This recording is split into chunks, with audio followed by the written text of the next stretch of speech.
Hi, I'm Debbie Prue, Executive Director of NAMI Pasco.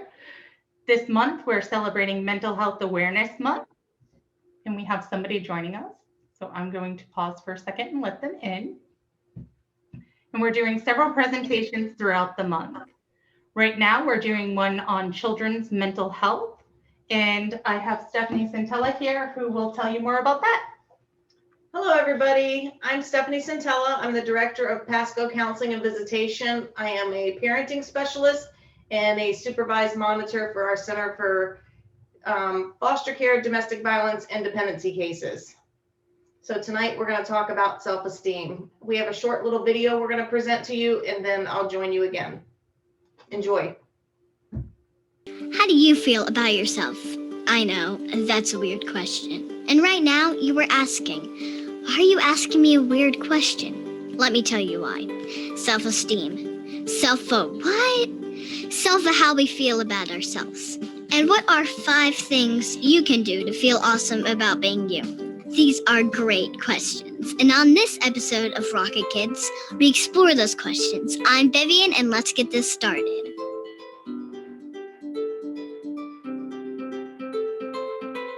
What is all this self-esteem stuff? Let me put it this way. When we have high self-esteem, we feel good about who we are. You are one super awesome person. We are proud of what we can do. I love the way you handled that. Giving myself a pat on the back. We believe that we can do it, even if we don't succeed at first, because this little bump in the road is just that, a bump.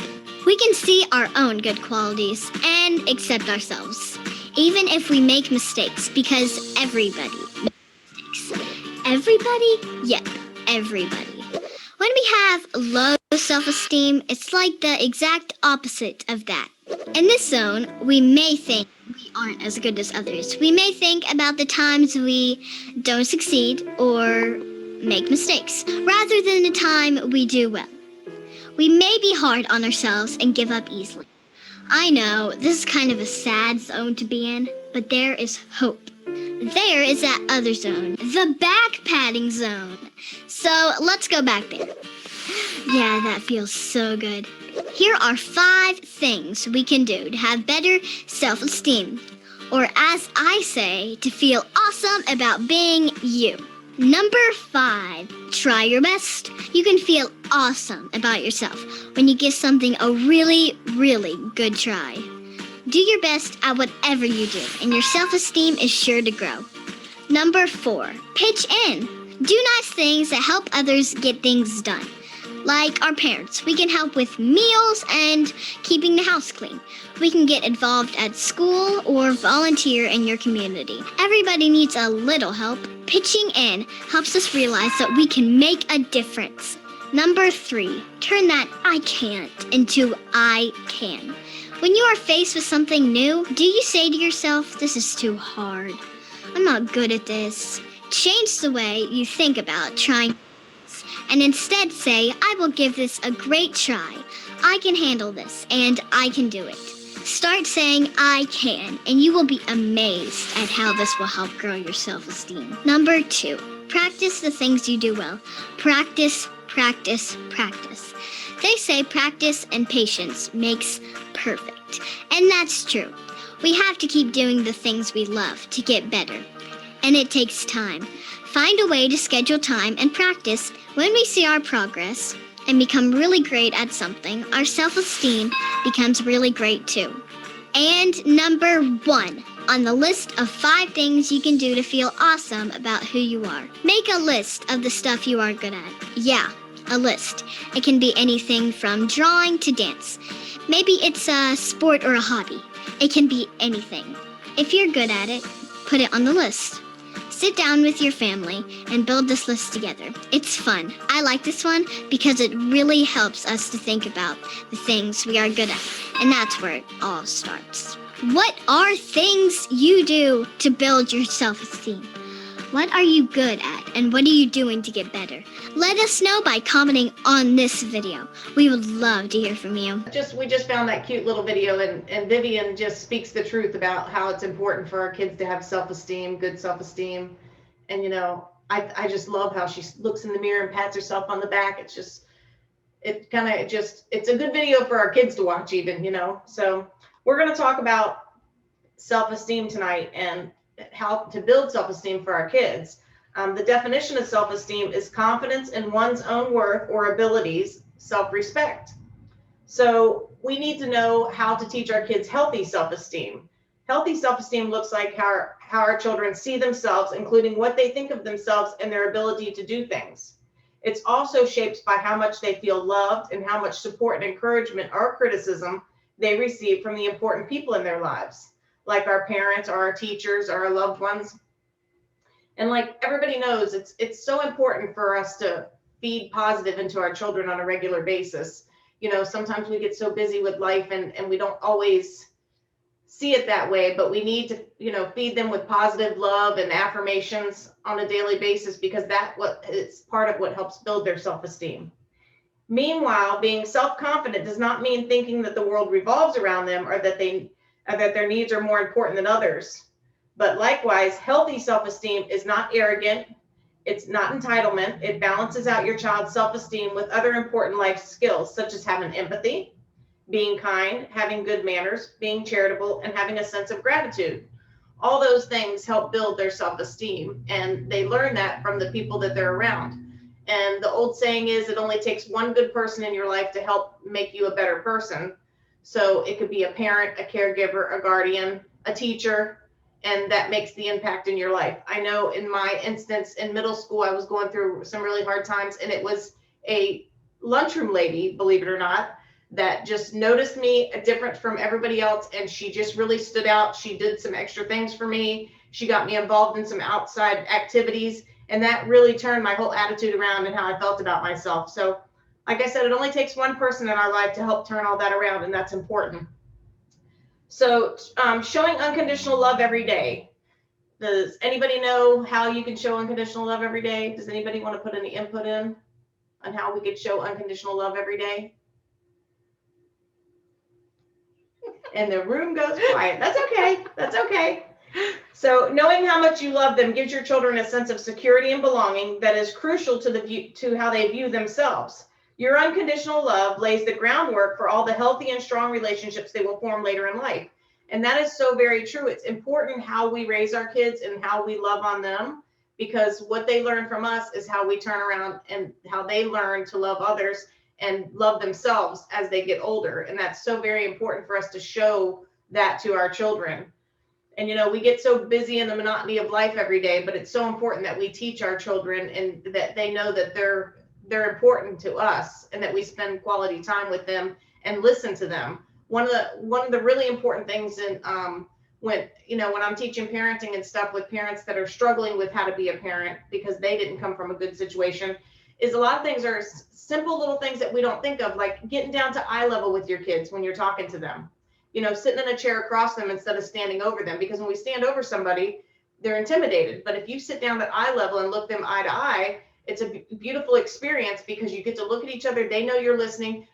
Put your phones away for 5 minutes while they're telling you about their day and just make eye contact and let them know that you're truly listening. Because when you're looking at them, they know that they're worthy of of sharing with you. And that's really important, especially like elementary school kids. But I will tell you, middle school and high school kids need it. They just won't ask for it. Younger kids ask for our attention, but when they get older, they'll quit asking and say they don't want you involved, but it's not true. They want you there. They want to know that you care. They want to know that you're going to ask how their day was. They just won't put it out there like the younger ones do. So bringing that up, it's important that we play with our kids at all ages. If it's just going to their sporting events. I know when my daughter was in high school, it was funny. She'd say she didn't care if we came to her games, but you'd see her out on the field looking for her dad to see if he pulled up yet to make sure he's there. So they want us there. They may not always say it, but they do want us there. So when you play with your children, it shows them that you like to spend time with them, that you value their company, that you're having fun with your kids on numerous benefits. It's beneficial for you and them, and it helps build your relationship with your kids better, where they trust you enough to be able to talk to you about things. Not only do kids develop confidence in their ability to be interested and entertaining people who can form solid bonds, but studies have shown that children's odds of being happy increases and their risk of depression and anxiety decreases when kids engage in happy play and healthy play. So it is important that we sit down, get down on the floor. It's funny, I'll get dads and visits that, worked all the time, so they never had time with their kids. And they realized how much fun it is to sit down with their kids on the floor and actually play. I had a dad at one time come in and tell me, Stephanie, I have 4 kids and I don't know how to play with my kids. So we started with a little kitchen set and we did fake kitchen, and one of them was the cook, one of them was the waiter. We took turns setting the table and serving dad. And it, by 3 or 4 visits into this, he was having a blast with his kids and he was coming up with ideas for them. So it's important not only for our kids, but even for us to realize that it's okay to have a relationship with your kids and to love on your kids and to spend quality time with your kids. Building confidence will also help your kids better navigate uncertainties. Like this year's school year has been, I'm sure, very difficult for a lot of kids, having to do Zoom school. Some are doing Zoom and in person, or some people have totally switched over to homeschool. And that, this whole pandemic thing for the last year has been hard on us as adults. Imagine what it's been on our children. So that's even more important that we spend time with our kids and help build their self-esteem through this, because they don't truly understand exactly what's happening in our world right now. So it's important that we give them the ability to speak about it and talk about it and express how they're feeling through all this, from wearing masks to some classrooms, they have the little plastic things on their desk where they can't, they're not allowed out of that area, so it's important that we just give them that time and let them express their feelings. And it's important as parents, not just to listen, but to ask, how do you feel about these changes that are going on in your life? How do you feel about, what's happening? That's all part of, having that open communication to build the self-esteem. Giving your children responsibilities now and chores, but in my parenting class, we don't call them chores. We call them family contributions. And there's a reason for that, because when you have a baseball team, everybody on the team has a position they have to play. Even if you're in the dugout, you're supposed to be in there cheering on your team. So everybody has a responsibility as a family.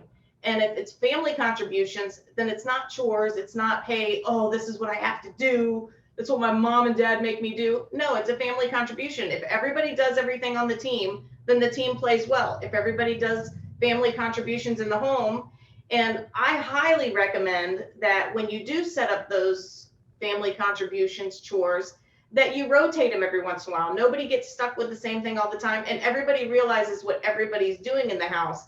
If Johnny was raking the yard last month, then next month Maddie's going to be out raking the yard. If it's taking out the garbage or just anything. And it can start at as young as ages 2 with family contributions. If a child can take toys out of a toy box, they can put toys back in a toy box. If a child can just straighten out the blanket on their bed, it might not be the way you and I make a bed, but it's teaching them the responsibility of making their own bed. And it can be little things like just putting notes in the bathroom about brushing their teeth and putting their clothes in the laundry hamper when they're done taking a bath. Just little things like that. It not only helps build them in taking responsibility for themselves, because in all reality, as parents, we're supposed to be teaching our children how to be good human beings in life as they get older and be able to take care of themselves when they get older. So you can start as early as 2 years old on setting those things in place, on helping them be independent themselves for certain things. That's very important. So being responsible for doing age-appropriate chores or family contributions gives your children a sense of purpose and accomplishment. Even if they don't do something perfectly, they know that you appreciate their efforts. And when I say that, that is so very important, that you tell them when they've done something good. Don't only pick out when they didn't do their chores. You need to acknowledge, even if it's something that they're supposed to do every single day, and Johnny hasn't done it for 3 days, but he did it today, then you acknowledge that he did it today. Because the problem nowadays is we're finding all the negative that our kids do, but we're not saying anything about the positive of what they do. And it's so important to find the positive in what they did. Maybe Johnny didn't get dressed for school today and you took him to school in his pajamas, but when he got to school, he did his schoolwork, or he brought his backpack home and sat down and started his homework without asking. He needs to be acknowledged for that, because we feed off what we're fed. So if you're feeding positive affirmation all the time, then that's what they're going to receive. If you're constantly negative because they're always in trouble, kids will tend to start being negative all the time because that's their way to get attention. So you have to make the choice on how you want them to receive you. And do you want your kids to think you're always negative and mad at them? No, obviously we don't want our kids to think we're mad at them all the time. So we need to fill them with positive affirmations and encourage them. Everybody has a bad day. I see parents sometimes, they get so mad, well, this is all he does. But you know what? You had a bad day too, and you called in sick from work today, and you really weren't sick. You just were having a bad day and knew you couldn't handle work. If you don't think our kids feel that way sometimes about going to school, especially in this last year of all the things we're going through, that's things that they need. They truly need that, encouragement that it's okay, Johnny, that you had a bad day today. It's okay. Mom has bad days too, and encourage them to know that you're human too, that you have bad days or you have bad moments. And maybe you snapped at him last night. It's so important and so healthy for us to apologize to our kids if we've done something wrong, because they learn that that's okay, that we're human and that we make mistakes, and they can make mistakes as long as they acknowledge it and they try to correct it. And that's really important too in building their self-esteem. Having responsibilities also gives kids a sense of control over their lives. And at a time when things are unpredictable, as of right now, having responsibilities over small jobs around the house can go a long way in building confidence and resilience. It's just, again, I'll reiterate that. That's, everybody's involved in the house.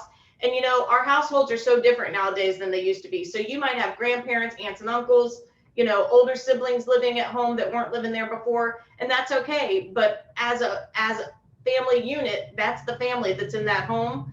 Everybody should be on that team. So everybody should have responsibilities, and part of your responsibilities could be that mom goes to work Monday through Friday, 9 to 5. You can even, I encourage a lot of my parents to make up a little chart of the family contributions.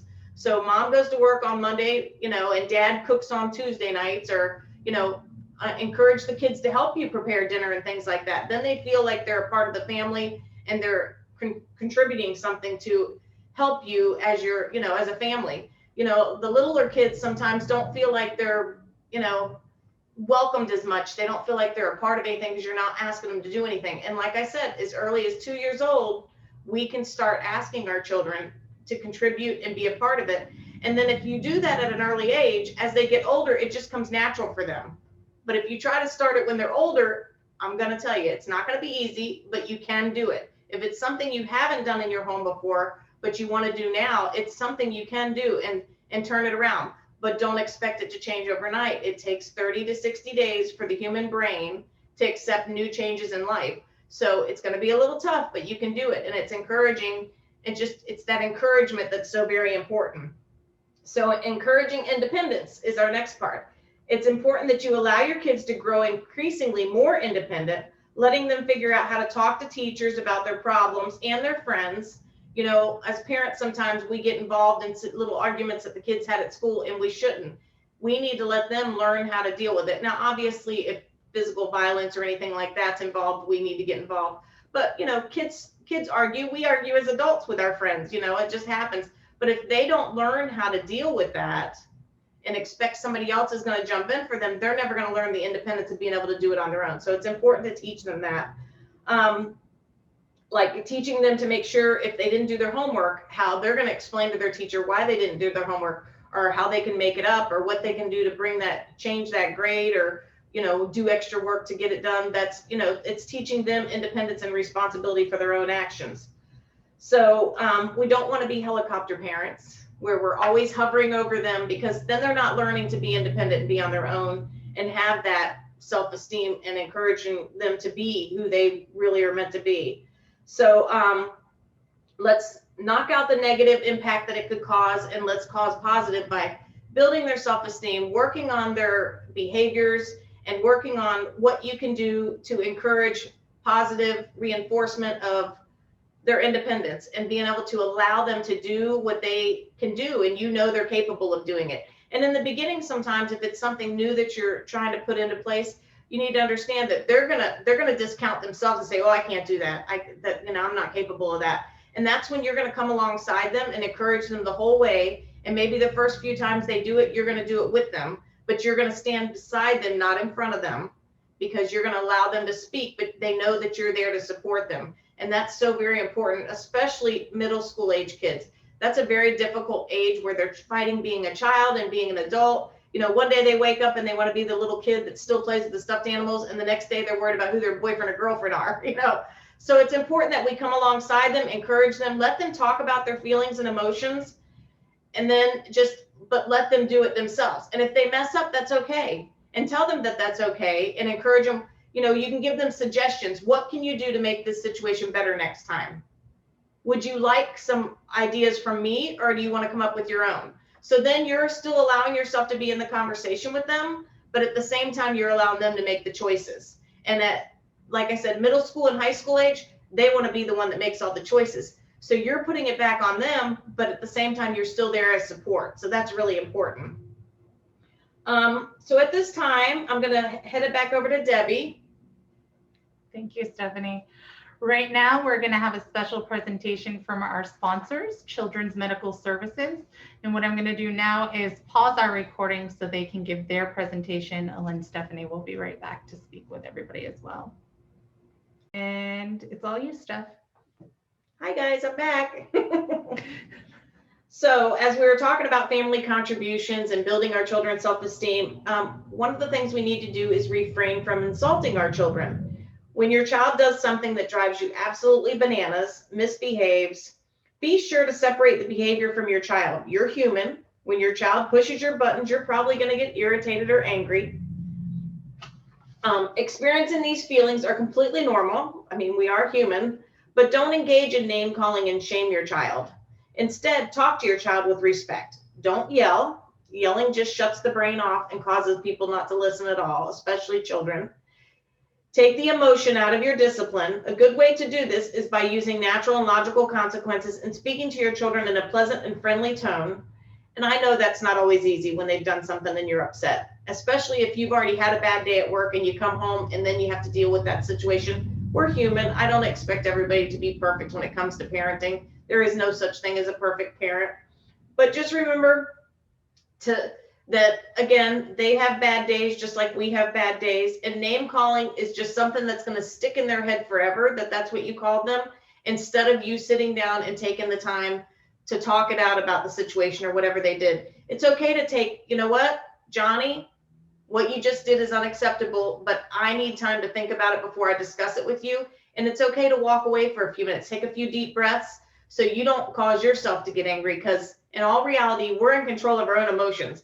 Our kids didn't get us angry. We allowed ourselves to get angry. And that's something that teaching ourselves that process, because not everybody realizes that, but it's not the people around us getting us angry. We have to take control of our own emotions. So if we know that we're that upset, they've done something that bad. My son at 3 years old caught the couch on fire. That was scary. And I was upset, and it was a brand new couch. And just the whole chaos of it all, he went and hid somewhere. And of course, my first thing was to scream and holler, where's the fire extinguisher? How are we going to deal with this?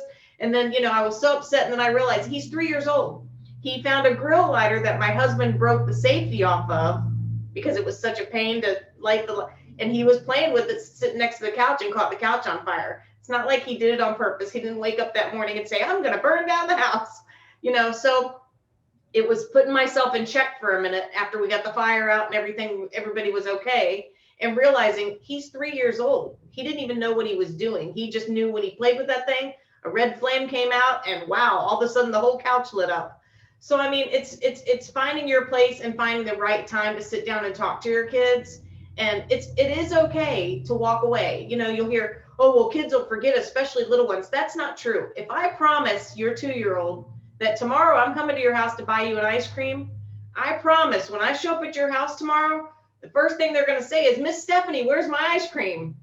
So if they can remember that, they can remember 10 minutes later that they did something wrong and you want to sit down and discuss it with them. So just remember that, because the old school saying is, well, if you don't deal with it right away, they're going to forget. That's not true. They remember and they know, and it's okay to sit down and have that conversation. So as we talk about that, I'm going to talk about this little boy, Johnny. And little Johnny was in trouble at school every day. He was always in trouble. The teacher was constantly having to send notes home and email mom and call mom. But the teacher started realizing she noticed a difference in Johnny and his behaviors and stuff. So she called the mom and asked the mom to come into school one day. And she sat mom down with little Johnny, and she said, Mom, how are you feeling? And she says, well, I'm sure my son's in trouble again, and she was all worked up already before it even got started. And then the mom handed a paper the teacher handed a paper to the mom and said, I'd like you to look this over. And all over the paper was red marker. When you've done something wrong, the teacher circles it in red. But then right in the middle of the paper was a T with a blue circle around it. And the mom's like, oh, another one of his bad grades, right? And she goes, no, Mom, I really want you to look at that paper again. And the mom's looking at it. She goes, yeah, I see red all over it. She goes, yeah, but do you see the T? Do you see the T in the circle? And she's like, yeah. And she's like, that is the best T Johnny's ever made in my class all year. She goes, that's how we need to look at Johnny right now, because he feels like all he ever does is wrong, wrong, wrong. But I need you, Mom, and I'm going to work on it as your teacher. I need you to find the T every day in Johnny's day for the next couple weeks, because all he's heard is negative from me and negative from you about how he's doing so bad. So we need to find the T sometimes in our kids' lives, because we all go through episodes where we're just really having a bad week or a bad day or even a bad year sometimes. And if nobody finds our T, we're going to stay that way. We're going to stay negative. So as small kids, they need to know that we found their T, not just all the red around it. Does that make sense? Does anybody have questions about that? Makes sense, right? I mean, we don't think about it when we're in the middle of it all, but that T is so important to little Johnny after you acknowledge it, that the teacher went out of her way, that everything else on that paper was wrong, but that T was so perfect, and how important that is. So I think sometimes as parents, we forget to look for the T. So I implore all of you to look for the T in everybody in your life, not just your kids, your spouses, your friends. Sometimes we get so frustrated with people and stuff that we forget to stop and think that they're human too, and they, they're going to have bad times. So we need to find the T. That's one of my favorite classes to teach in my parenting classes, to find the T. So and so now we're going to move on to making setbacks learning experiences, because we all have setbacks, we all have mistakes, we all have issues. So emphasize the fact that being human means making mistakes and not being perfect. Teaching your child to view setbacks as opportunities for improvement and growth, which we all need. Be patient with your child when they make mistakes, as if you find that they tend to act out at school or experience behavior problems, do what you can to turn those situations into opportunities for growth. Doing it will build your child's confidence and demonstrate that making mistakes is not the end of the world, as long as you address it in a healthy way. So again, just, we're going to make mistakes. We're going to mess up. Our kids are going to make mistakes. They're going to mess up. And, just address it. One of the other stories in my parenting curriculum is a little boy was outside playing ball. His dad had already warned him that there's new construction across the street. Be careful. You're going to get that ball in the wrong place and somebody's going to be in trouble. Well, sure enough, he threw the ball hard enough and broke a window. This young man's probably about 12 or 13 years old. So he's got to go in to tell Dad that he broke the window. Dad walks him over to find out, for him to apologize and to find out what he needs to do to fix this situation. Well, the window cost $90. So the dad pays the $90, but then he takes his son back home and they have a sit-down conversation of, okay, it's the end of school. It's summer now. What are you going to do to pay back for this window? Well, what do you mean, Dad? What am I going to do? He goes, well, you're responsible to pay me back. That I was giving you a loan to pay that gentleman back, but you broke that window. It's your responsibility. He said, like I said earlier, would you like some ideas? And he said, sure. He goes, well, they're doing construction across the street. It's very hot here right now, and there's a lot of construction workers. Why don't you make a lemonade stand? So he built his little lemonade stand, put it in his front yard. Well, by the end of summer, not only did he make enough money to pay his dad back for that window, but he added ice cream to his lemonade stand. He added candy bars to his lemonade stand. So he learned how to be an entrepreneur. He learned how to pay back for his mistakes and do what he wants. So, I mean, if we turn our situations into something positive, we can teach our kids and not even realize that dad had no clue at that moment that he was teaching his kid more than just making up for his mistakes. He taught him how to be an entrepreneur. I mean, that kid really, halfway through, he added ice cream, he added candy bars, he added chips. He's like, wow, I'm like really making the money. And so we learn from our mistakes. It's how we learn from our mistakes. And he learned in a good way because dad sat him down and did it in a positive manner. And that does make a difference in how we deal with it. Now we're going to move on to a very big issue that we have in the homes nowadays, and that is technology.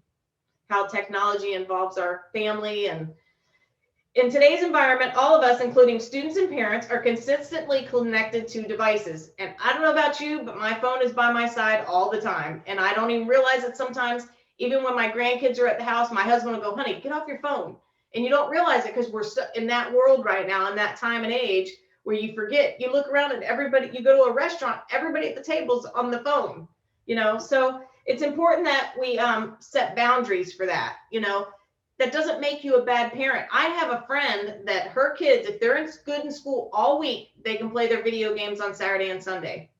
That's it. They're not allowed to be on during the week, but you have to set the boundaries that fit your home. So maybe it's 2 hours a day they can be on their electronic devices, or they can't take their electronic devices to school. Because I know in high school that I have a couple high school friends that are teachers, and that's one of their biggest pet peeves is the kids being on their phones while they're in class. And the teachers aren't allowed to take their phones away from them. They can tell them to put them away, but they're not allowed to take their phones away from them in a lot of schools.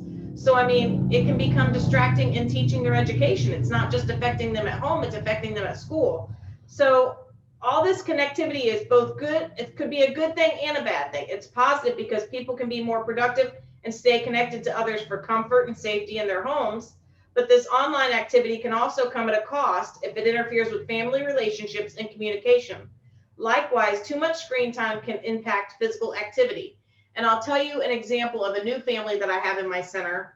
It's a dad and his daughter, and she is in middle school, and I have like 50 board games in my office because we don't allow electronic devices when they're visiting their family. So we encourage them to either read together or play a game or do a craft. She has never played a board game. She's like 13 years old and has never played a board game. One of the things I encourage that we used to do with our family is at least once every 2 weeks, sit down and do board game night. No electronics, even if it's something as simple as Uno. If it's little kids, Go Fish, Candyland. You don't even have to buy them brand new. You can buy them a lot of times at Goodwill and places like that. Find them at yard sales. You don't have to, go out and buy expensive, games and stuff, because it helps. Because when you're playing board games, you have to talk to each other. So you're communicating as a family. You're spending that quality time together. And another good one to do is high lows. And that's when I understand kids have sports and activities after school. So we can't always sit around the dinner table like the good old days. But I encourage you at least 2 nights a week to sit together as a family for dinner and do your highs and lows.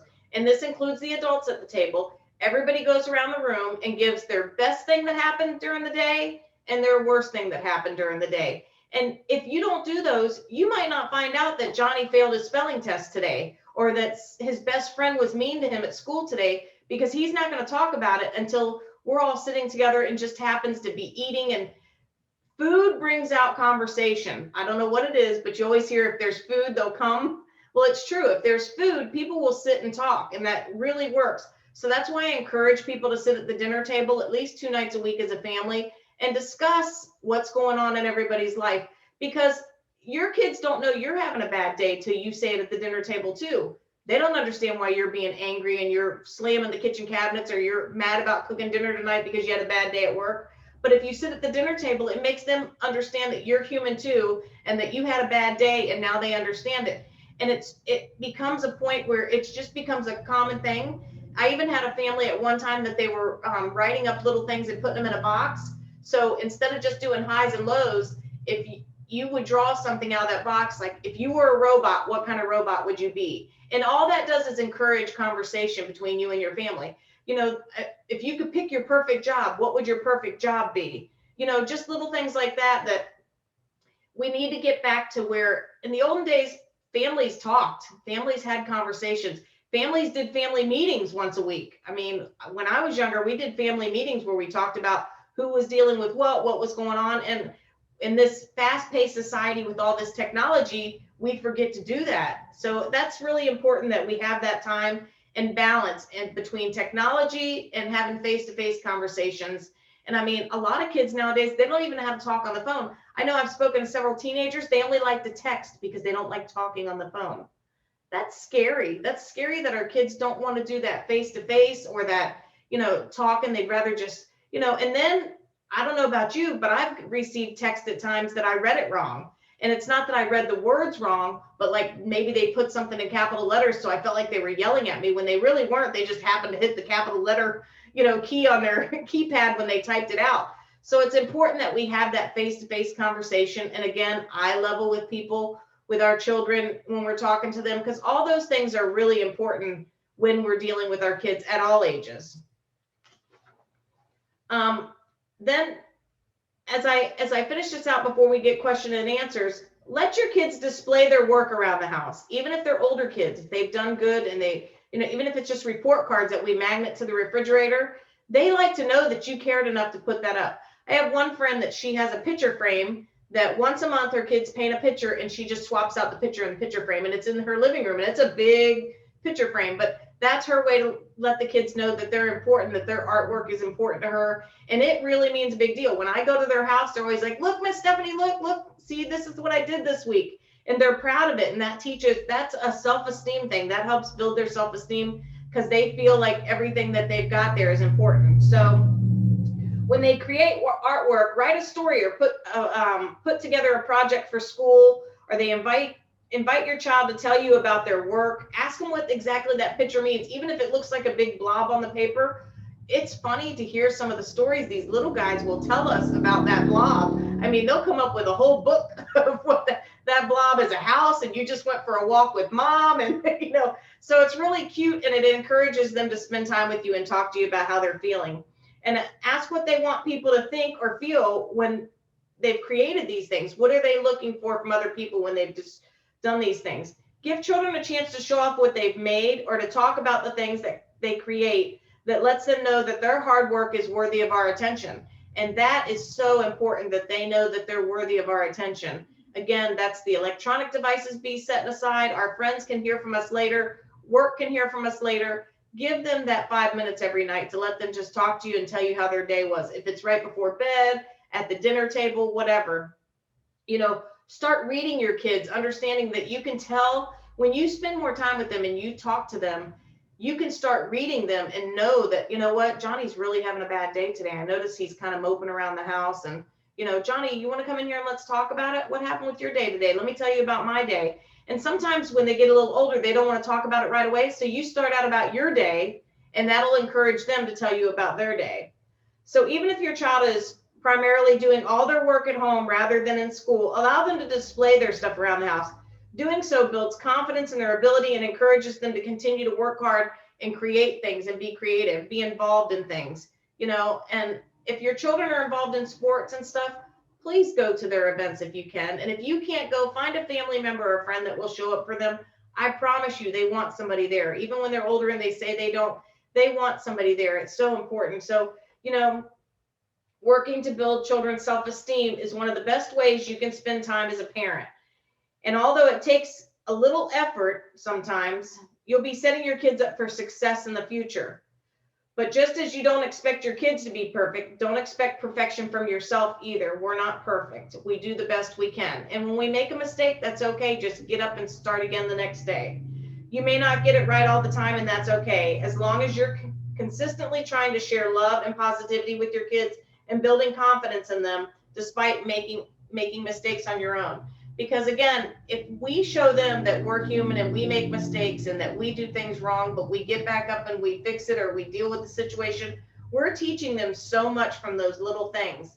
I know a lot of parents don't want their kids to know they made mistakes or they've done something wrong, but that's not healthy. They need to know that it's okay to say, I'm sorry. They need to know that, I messed up. Let me try again. Just like the young boy throwing the ball in the window. Look at him. Not only did he learn from his mistake, but he learned even more from it. So the more we teach our children, the better we do with their self-esteem and how we build their relationship with others. Because if they build a healthy relationship with us, that teaches them to build healthy relationships with their friends, with their peers. That will help them as they get older and be comfortable enough to come to you when their children are having problems. And maybe now they're in high school and somebody's asking them to try drugs or drink. They are so comfortable with talking to you on such a regular basis that they're going to come back and talk to you about it before they make those choices. And that's what's so important. So if you start young and work your way up with all these little tools that you can add in your toolbox to help your children with their self-esteem and becoming independent for themselves, All these things will come together to help, better you and your children. So that's about all I have today with our self-esteem. But does anybody have any questions they'd like to ask me or any input they'd like to add to what we talked about today? Go ahead.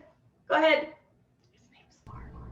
So I took this course just to kind of do some inner self validation and stuff like that, and I realized that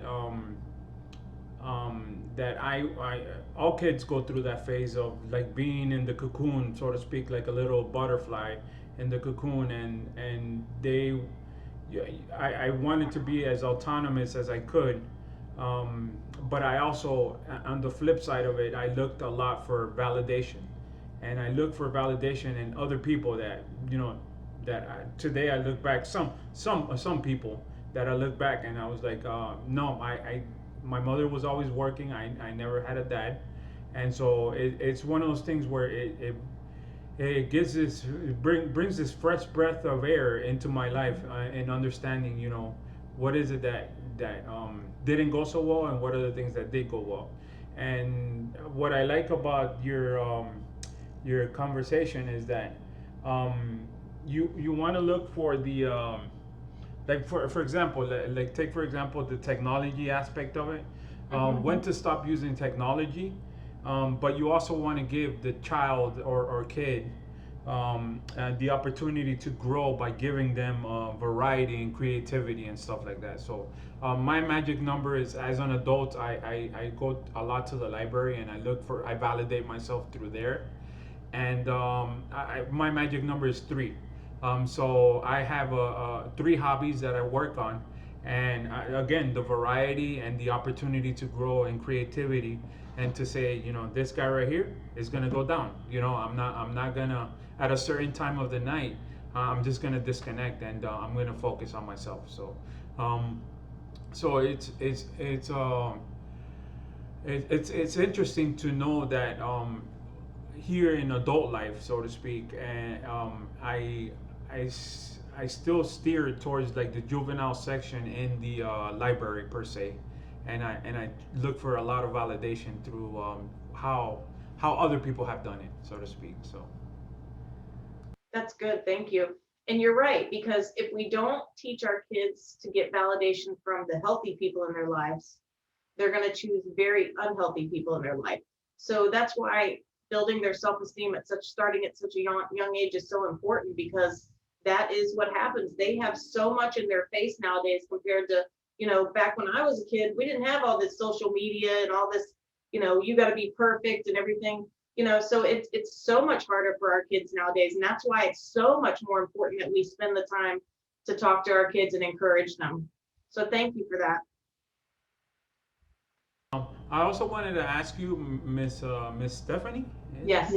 I wanted to ask you, the biggest thing that pops up in my head with my son is um, uh, the fact that his brain is developing, and like you said, it takes 30 to 60 days for him to absorb change per se. And I wanted to ask you, the other part of me says, help himself per se, and the thing that pops out at me is the having responsibility. Um, why I find that to be so tricky is because maybe I never experienced it in my childhood, but there's always a white area where you go do what you need to do. There's always that gray spot where it depends, it kind of deal. And then there's that dark area where no, off limits per se. Looking in the world of dimensions per se. And so my question to you, Miss Stephanie, is it case by case, or where do you draw the line? Is there like a core foundation, or to let the child be autonomous per se? No, that's a great question. And for one, we went over a lot of stuff today of things that we can do in our children's life. And one thing I teach in my parenting classes is only try one thing at a time. Because if you overwhelm them, especially if you have children that are older, they're not little kids, that they're not 2-year-olds that you're teaching. These are kids that have been in your home and that now all of a sudden you're throwing all this new stuff at them. You're going to scare them so bad, they're going to go running for the hills. So try one thing at a time to work and find what fits your family. And how I encourage my families all the time, you have to see what fits your family. So family contributions in my home worked with a chore chart, and everybody knew who was responsible for what. When my girls were in high school, if they had a date on Saturday night, but it was their dish night, it was their responsibility to go to their sister and switch days and see if she's willing to switch days with her and things like that. So start out very small, especially if they're already older. Start out small and baby steps. And if that doesn't work for your family, it's okay to say, you know what, we tried it, that didn't work. Let's move on to plan B and try something new. So it's just baby steps. When you're doing things like this and making these changes in your life that they've never had before, it's the baby steps that you take. Does that help you a little bit? Yes, thank you. Well, I really appreciate you guys all coming and supporting NAMI Pasco and being, and just know that I'm on the board of directors for NAMI Pasco. I'm very passionate about what we do and how we help our community. So if there's anything you guys need or have any other questions after this, you can more than welcome to email Debbie and she'll get with me. And I'll do the best I can to answer anything for you. And I really appreciate you guys all being here tonight. Any other questions? I'd just like to make a comment. Stephanie and David, first of all, thank you for having us. But the information that I received from you guys today, I'm on grandmother stage, so I can think about all the things that I did when my kids were growing up, and the information that you gave today was such a large amount of information that is so needed for parents. And I think if a lot of parents can hear this information that you did today, it can make things so much different in the family life, because the point, everything you said was just right on point, so positive and encouraging, to hear the things that you're saying and to know that this is something that you're teaching. It's just great. So I really appreciate, being here today and being able to hear that information and to know that you're there supporting your parents and your community with such great information. Oh, thank you. I appreciate that. Does anybody else have anything they want to say tonight? Yes, go ahead. I just wanted to mirror what Anna said, and I totally agree. And my daughter's 23, and she had a situation today at work, and her friend at work was like, "Oh my God, I can't believe you still talk to your mom about stuff." But she's always talked to me, and that's something that her friends have said even when she was in high school. If something happened, I always told her, you're gonna get a punishment, but I want you to be safe. So things that happen, and she would get in the car and automatically start talking to me, and her friends would be like, "Oh my God, you tell your mom that?" And she's like, "You don't tell your mom that?" That's like the relationship that we have, that open line of communication. And like I said, till this day, she was at work and she called me when she got off, and her friend was like, "You and your mom's relationship is so funny," but it's just, just about her day. She still calls me and tells me about her day, but that's the type of relationship we've had. So it's important, even at 23, to still be able to call your mom and, be able to tell her stuff about your day, whether it's good or bad or indifferent. So. Absolutely. And that means you've done something right as a mama when she's still coming back to you. That's wonderful. That's how it should be. Our kids should feel comfortable enough that they know they're going to get in trouble when they tell us they've done something wrong, but they also know that my mom's going to listen to me and take my feelings into account. So that's wonderful. That's wonderful. Anybody else? No? Well, I really appreciate each and every one of you. I love teaching parenting. I love working with the families that I work with. I wish I could push it where more parents had to take a parenting class. We have to take a test to get our driver's license, but we don't have to take a test to be a parent. And just simple things like the things we went over today could make all the difference in the world. We get so busy in life that we forget, these little tools that we have in our toolbox that we forget we have, that we can use, that can make all the difference in our lives and in our children's lives. So I end this with, stay positive, find the T in your child's life, and make sure you acknowledge that T, because that T is really important. And I hope you guys all have a great evening. Bye, guys. Bye, you. guys. Thank Thank you you. again.